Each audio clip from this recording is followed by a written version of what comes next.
Hi, this is Jack Howard, and you're listening to Retrospectives with John Broughton on 3SER Casey Radio.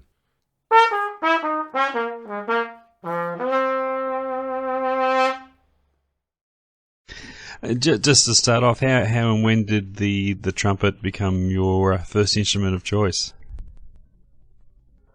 Well, it goes back many, many moons now. I played with the Brunswick City Brass Band when I was about 9 or 10 years old. In fact, I played flugelhorn. I started off on flugelhorn, and my dad was playing drums in the band as well.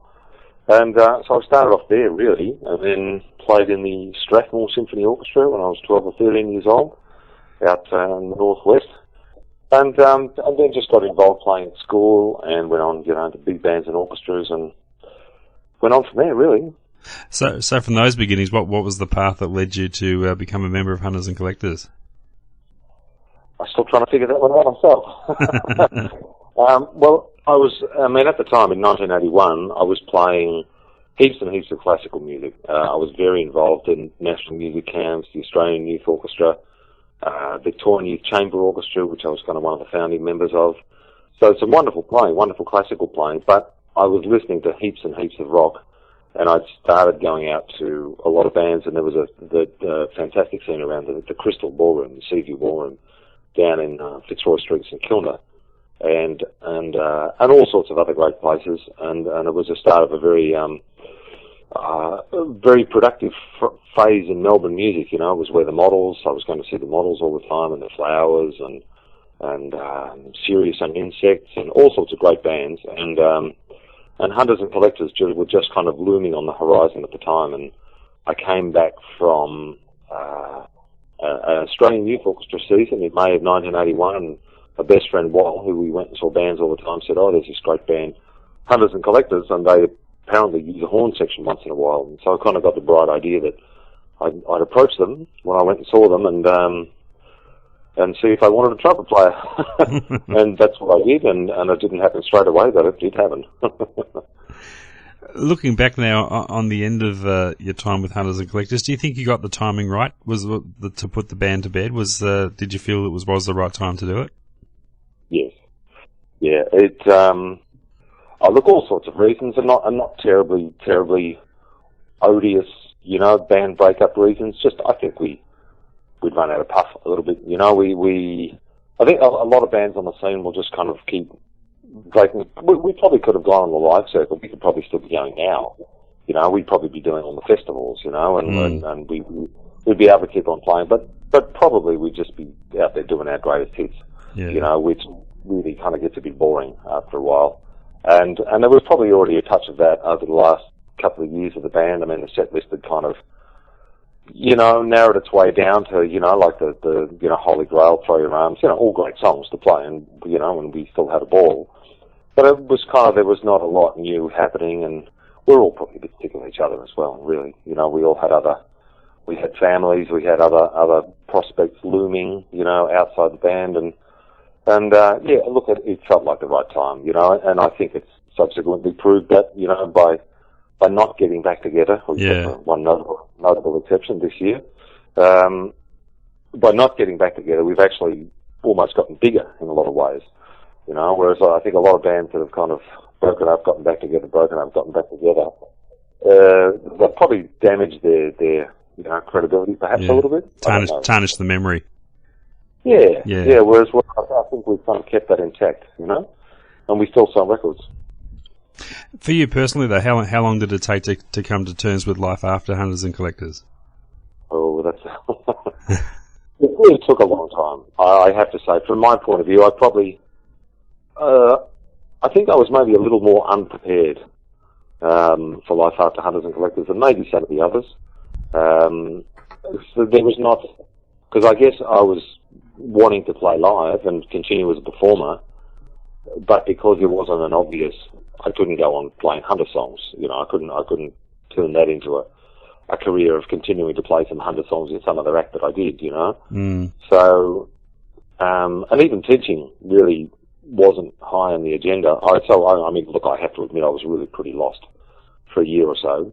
But thankfully I got the teaching job back at the school that I used to teach at, which is Wesley College down in St Kilda Road. At the end of the year, 1998, when Hunters broke up, so I was very fortunate to get that, and I'm still there now, and that's a wonderful job. I teach trumpet and I run bands there, and have a great time. That's a really nice part of my musical life, is the teaching. It's not a chore. So look, I mean, the first couple of years were very hard, I have to say, but I've grown used to it now. After being a horn player in a band for so many years, how would you describe the transition period for you in establishing yourself as the front person with your own band? Well, look, that's a very pertinent question, because for quite a while, probably for a while after Hunters broke up, I kind of thought that I'd be able to trade on the Hunters and Collectors thing, Oh yeah, Jack used to be in the Hunters, so all the people that listen to Hunters would just kind of automatically listen to me. But of course it didn't work that way, and without the massive, record company and publicity and management behind me, I kind of began to realise the worth of all of those things, because I had none of those, and I've done things pretty much independently. So for a while, I was scratching my head a little bit at all of that. I was like, well, what do I have to do? And I really kind of had to, rebuild the whole thing from scratch. And I have to say, I would love to have a good manager, a good record company behind me, but look, having said that, I'm putting out the records that I want to put out, and, they're not giant sellers, but a lot of people like them, and, and I'm happy with them. In terms of actually becoming the front man, the issue wasn't whether I could sing or not, because I was kind of confident that I'd be able to sing, but actually being the front man and having to kind of carry the show, I found a bit daunting at first, I have to say. Being able to, doing the between songs patter, and all of that kind of stuff at first was like, oh my God, do I really have to do that? But, I've gotten reasonably comfortable with all of that as well. So it's been good. It's been quite a journey, but, I'm decent at it now, I think. Was there a defining moment or a turning point where you found you were getting that comfortable feeling on stage, controlling the show, as you say? Well, I probably started branching out into a couple of other bands as well. There was my own Jack Howard and Long Lost Brothers. Look, I guess the defining factor in Jack Howard and the Long Lost Brothers, that part of the band, which is, the band that's put out the last couple of CDs, we had a long residency at the Elwood RSL. We did it on a Friday night for about 3 years, and it was all original music. It was not a schlocky cover gig. And each week we'd get a really good guest up to play with us. We had all sorts of terrific people. Paul Hester, when he was still around, used to get up and do a guest spot with us, and Sean Kelly from the Models, and Monique Brumby, and all sorts of really good people. So it was a really good music scene. And because I was kind of doing that very regularly on a Friday night, I guess I got fairly comfortable, because we were in a comfort zone environment as well. The people there knew us, and the people there liked us, and so it all became quite chummy. We kind of outgrew each other in the end, the RSL and I, but that's very understandable. 3 years of playing this, roughly the same set list, except with, the occasional new song thrown in, so we had to rely on other things to kind of maintain interest, and having a guest was good for that. Would you have thought of yourself as a frustrated singer in the old days with Hunters? Did you ever aspire to one day front your own band? No, look, we used to joke about it. We used to joke about, because I was, up the front singing along with Mark, and there was the band joke of me edging closer to the centre of the stage. But, I didn't especially, I have to say. And in fact, the first couple of attempts at having a band after Hunters broke up, I was not the lead singer. I had to go with one of Melbourne's best jazz singers, Nisha Fitzgibbon. Mm-hmm. We had a band together briefly, and she was a singer. I was the keyboard player, which was not a good move, because I'm a very basic keyboard player at best. And then I had another go at another one with a couple of girls singing lead. And eventually I thought, look, I'm going to have to do it, I'm kind of writing all the songs, and I can, I'll have a crack and see how it goes. So I didn't jump straight into it, I have to say. But being a lead singing trumpet player is not common in rock music circles, and you're more likely to see it in jazz surrounds, I suppose. Have you had difficulty finding acceptance in general terms at live venues, being a band with that role up front? No, not really. Not really. I think it kind of, if anything, it adds to the appeal, really, because I can, I can take a decent solo and it hasn't really affected, the arrangements of the songs, I guess, because I'm writing all the songs, I'm well aware that I've got to sing them and play trumpet on them. So it doesn't affect that much. But no, look, I like the role, and I think it gives me, whatever selling point that I might have, it kind of helps. It helps with that a little bit. Since you've been making your own records, have you been conscious of trying to avoid those comparisons to the Hunters sound? No, not especially. In fact, the horn section that I've used, I haven't deliberately tried to go after it, but I started using the horn section, well, not the horn section from Hunters, but the same lineup of trumpet, trombone, and French horn on the last record, especially, because I'm just trying to remember. In fact, I know why I got that horn section together, because the Living End and Pete Murray both used that horn section on their records. In fact, the Living End used the original Hunters horn section, French horn, trumpet, and trombone, and Pete Murray used a kind of bit of a variation on it with some saxophone in there as well. But I thought that's a great sound, and I guess there was maybe a slight amount of kind of calculation of going, and it'd be good to use a Hunters style lineup. Mm-hmm. But also, I love the sound. I really love the sound of the French horn. It just gives it gives the music such a kind of epic, grand quality that I use that, and in fact, we still use that horn section a bit. I haven't made a Long Lost Brothers record in a while, and I haven't got any plans to. I've got a different record coming out this year, but that horn section is very involved in the EG Awards, which is the Ages big music night, yep. Mm-hmm. and that horn section is now kind of the house horn section. A French horn, trumpet, and trombone. In fact, that lineup played with Little Red at Big Day Out this year, and with X. So it's quite it's a bit of an in-demand sound, with the French horn in there as well. People really like it, and they remember it and they recognise it well from the Hunters days. So I guess there's a little bit of an element there of the Hunters style, and I guess I wrote songs in Hunters as well, so. There's going to be a little bit of a crossover. Yeah. How heavy is the input from your band members on your recordings to date been in terms of things like arrangements? Have they been much involved in that, or is it you've been pretty much a lone hand there? Look, a combination. I think one of the things that I learned from Hunters, and I hope everybody learned it, was that you kind of if you've got a really good band, you let them be involved. Mm-hmm. So any ideas that I may have taken into Hunters, I kind of kept it to like a bass line, a bunch of chords, maybe some horn lines, but really let the band do the work on the songs, because they were a great band and they come up with all sorts of interesting ideas. And the Long Lost Brothers tend to be like that as well. I worked a lot when I was making those records with Mickey Del Rey, the guitarist. Mm-hmm. And he was fantastic at coming up with a great little guitar lick, at the start of a song, as a riff at the start of a song or something in the chorus. So, anyway, I guess the point is that I would let the band, I like the band to have involvement in putting the songs together. I'd have them pretty much together from start to finish, chord-wise and arrangement-wise and horn section-wise. But then, let the band, I'd never tell the bass player what to play on the bass, I'd never tell, Nick what to play on guitar. I just kind of trust them to be doing the right thing, because they're, such good musicians. Yeah. And, we've been going for a reasonably long time now in a settled lineup. Particularly drums, bass, guitar, and myself. There's been a couple of changes. Ed Bates has been playing pedal steel. He's an amazing player. Yeah. Aussie legend.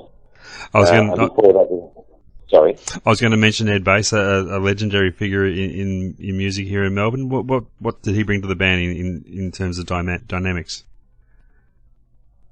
Well, he came in at a time because we had a young fellow, Aidan McCartney, who played trombone and acoustic guitar for probably the first 4 or 5 years of the band. And he left. His real job is an engineer, so he left. And in fact, I think he's living in Mongolia now. And then, so that left a fairly significant hole in the sound, and we tried a couple of other things that didn't quite work to fill that hole.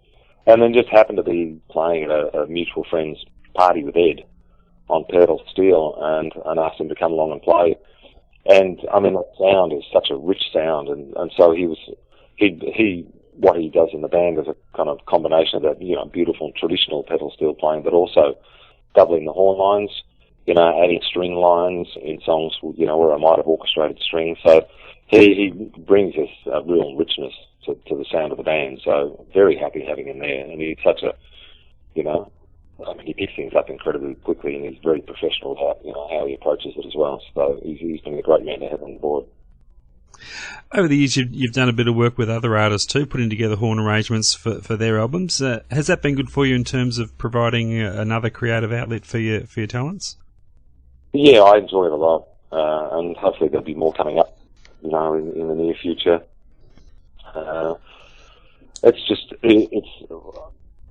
It's nice playing with other people live and just getting up and being the horn section as opposed to, you know, being the director of everything. It's a nice kind of change to just not have to worry too much. Just go up, you know, I'm just being the trumpet player. I had a nice little cameo a couple of weeks ago when I had to get up with the Tex Perkins, Johnny Cash show. Oh, wow. And just kind of got a phone call at the last minute and went along and played Ring of Fire with another trumpet player, Nick Wilkins, and we just jumped up right at the very end of the show and appeared from the wings, and the crowd went wild. It was sensational. So it's really nice doing those extra things. And I guess the other big arranging thing that I've done, which I'm not sure if you know about, I was musical director of Call Girl, the musical. Oh yes, yep. Which ran for Tracy Harvey, the Melbourne comedian and actress. She wrote a show called Call Girl, a musical about a call centre, and a middle-aged woman having to go back to work, and all the melodrama around the call centre. Very funny show, and Tracy wrote all the songs, but I had to orchestrate and arrange the whole show, and we did that at Chapel of Chapel earlier in the year. So that was a fantastic opportunity in terms of, you know, arranging the band and arranging horn section. You know, so I was playing trumpet and being musical director of that. So that was a wonderful experience. And it kind of became all-consuming when I was in the middle of it, I have to say. It was a big thing. But that was a big goal. And the teaching that you're doing, does that also in ways help your own music personally too? Does it become a learning experience for yourself sometimes? I think I'm a much better trumpet player now than I was when I was in Hunters and Collectors, and a lot of it's to do with teaching. Number one, I'm actually playing all day, every day when I'm teaching, so I'm physically in really good lip shape, if you know what I mean. And because I have to, you know, constantly, you know, going back to basics with students and going, you should be doing this, you should be doing this, you've got to use your ear, blah, blah, blah. I kind of, it reinforces it in my own head all the time, so I actually feel like I'm a much better player. And I run jazz ensembles there, so we write our own stuff and, you know, play a lot. So I don't know, it's been very, very good for me. The teaching, you know, and just, you know, made a really terrific network of people that I've been introduced to and that I work with. And, you know, I mean, the latest record that I'm actually putting out in November, which is a different band. It's called Jack Howard and the Nightbirds, and the record's called Lost Horizon. Was recorded at Wesley by Peter Foley, who's a very good mate of mine there, and all the musicians on it are actually ex-Wesley students, which kind of makes it sound like a I don't know, an inexperienced record. They're really fantastic young players who are doing all sorts of great stuff on their own. I mean, they're in far-flung corners of the earth now, you know, playing in New York and London, and but the records turned out beautifully, and it was a very kind of heavy involvement from, you know, Wesley-related people, Wesley-related musicians. So, no, it's been terrific for me. It's fantastic. So there's no involvement from the guys in the Long Lost Brothers on this record at all? No, look, I wanted to do something different, and particularly probably something less guitar-oriented, because I love the band, but I didn't have any songs. I guess I'd run out a bit of energy after the last record. Particularly the whole having to do everything myself and having to be the booker and the PR guy and the manager, and I was just tired of it, and I wasn't doing it very well either. I mean, I'm not actually very good at that. I do it all, but I'm by no standard a manager of any description. I was just a bit tired of it, so I really felt like kind of doing something different, and I kind of had a whole bunch of songs, laying around, or new songs that I'd written. And I guess a lot of them suited piano better because I actually write on piano. I'm not a guitarist at all. Mm. So I just wanted to do something along those lines, and it's worked out really well. I'm very happy with it. And yeah, there'll probably be some more Long Lost Brothers stuff in the future, but at the moment my focus is, firmly on this. Fantastic. Do you find yourself, since you've been doing your own solo work, that you take more notice of critical reviews of your material than what you would have when Hunter's albums were released? Yes and no. I try not to worry about it too much, but having said that, I mean, I'm not in the same ballpark as say Mark, who's much higher profile than I am, and gets a lot more of a run in the press. I mean, because this is all a very small cottage industry, exercise. There aren't a lot of reviews for a start. But certainly, I mean, I don't worry too much about it. I mean, I think I've actually developed enough faith in myself, that I feel like I'm, doing okay without necessarily having to get it confirmed by somebody out there in a magazine. Talk about your approach to your songwriting. Have you found a best time for writing? Or can it come any time? It can come any time, but I do have to pragmatically put aside time to write. I think that these days, I've kind of got so many different irons in the fire, and besides all of that, I'm a dad with 2 kids. A very hands-on full-time dad with my children as well. Mm. So, and they're kind of growing up, and I've got to keep on their back about homework and doing the cooking, doing the washing, blah blah blah. Half the time. So I find that my time, the demands on my time, I guess, are pretty strong, and to actually fit not even so much physically being able to find the time to write, it's actually mentally being able to find the time as right. Because you go, okay, I've got an hour, I've got to write a song. It doesn't really work like that. Yeah. So I do have to try and, put aside, the last Christmas holidays. In fact, both the last couple of Christmas holidays, I've just made sure I've given myself a couple of weeks to really leave myself some space to do all of that. But I've been prolific, I think, but I'm not so prolific at the moment. Call Girl took up a lot of energy, the musical. I did a lot of kind of creative work on that, more in the arranging and having to come up with little bits of music for this and that as well. So that was a lot involved in that. And just before I let you go, Jack, what else is, apart from the new release obviously coming up in the next couple of months, what else is on your books for the rest of 2009? I've got a really good gig tomorrow night. I'm not sure if this is going to air before tomorrow night. No, it won't be. No, okay, all right, well, I won't mention that one. I've had a lot of fun with a band called the Models Super Orchestra. And that's 3 of the guys from the Models, Sean, Mark, and Andrew Duffield. Mm. Kel from the Large Number 12s on drums, Billy Miller from Don't Fall in Love fame. Oh, yeah. And myself. And we've been playing more and more, actually, and we've done shows at the Oakley Bowling Club, which is one of the happening venues. It doesn't kind of sound like it, but it's a fantastic venue. Having all sorts of great indie roots kind of bands there. And we've done a few shows, so we've got a few more coming up, November 6th, I think, at the Richmond Bowling Club. Yep. And also, I've got a really fun band called the Elwood Dads Band, which is a bunch of Elwood primary school dads. Oh, yeah. That we got together about 10 years ago, and we do a lot of the school fundraising, Elwood Primary School fundraising gigs.